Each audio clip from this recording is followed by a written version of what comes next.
Un ancien document concernant la famille Lessard.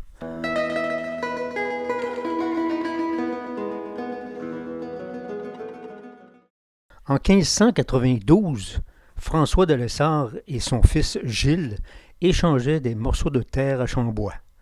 Ces derniers étaient l'arrière-grand-père et le grand-père d'Étienne de Lessard, premier de ce nom en Amérique.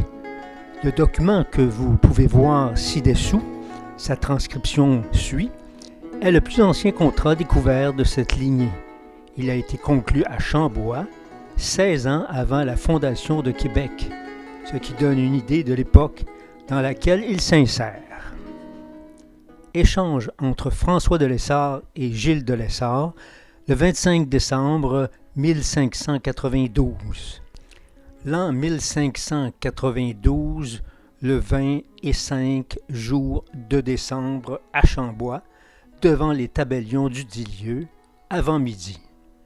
Fut présent François de Lessard, de la paroisse de Chambois, lequel a baillé à échange, à héritage perpétuel, à Gilles de Lessard, son fils, présent pour lui et pour ses oies. C'est à savoir une portion de terre en jardin à faire chaumière, à prendre en plus grande pièce, assise en la dite paroisse de Chambois, en la bourgeoisie du dit lieu de Chambois.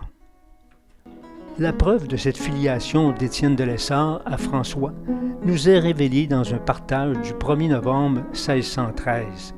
Dans ce document, les héritiers de défunt François, que j'appelle François l'Ancien, se partagent les terres de ce dernier.